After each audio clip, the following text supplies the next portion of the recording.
So today's topic for our mini cast is going to be what makes a good photo a good photo. Yeah. What I think is really interesting is when you're just starting out, you have a completely different perspective versus someone who's been like a seasoned pro. The number one thing I see that's kind of a red flag is when someone sees a really great image and they ask about presets, settings on the camera. Yeah. What lens or what body are you using for this image? Now, all three of those are relevant, but that's kind of like having a really great meal at a restaurant and then asking the chef what kind of knife and spatula he used to cook your food.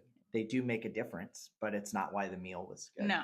With gear, for instance, you can get obsessed about getting the most expensive gear and then whopping amount of credit card debt later, you find out that your photos look the same coming off the $10,000 lens and body combo as they did on your hand-me-down Canon Rebel. A poor craftsman blames his tools. You have to understand why you need better lenses and better gear and which ones to get and why it's pertinent. Editing too, it all comes down to your artistic interpretation of the final result. It's kind of like plating the meal. If the food is bad, the food is bad. Now you can plate McDonald's to make it look fancy. But it's still McDonald's, right? Yeah.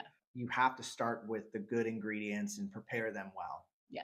So that's where composition comes in. A seasoned photographer sees a really amazing image. I wonder what camera settings they had or where's that preset from. I think location, outfits, makeup, hair, lighting, All of those their expression.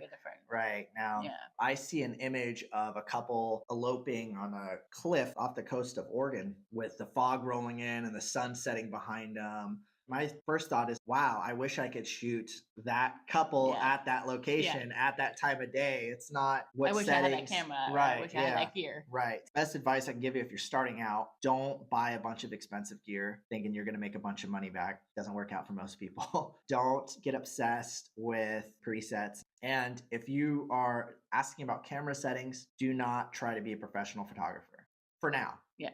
Learn as much as you can. Ask about the settings. If you cannot confidently walk into a scenario that someone paid you to take photos of and produce really great results, like either do it for free and be upfront with people that you're just learning. Yeah. But do not try to charge someone a bunch of money for something that you don't know how to do. Yeah. Photography is just like baseball. If you can hit the ball X amount of times, you're going to be a major league player.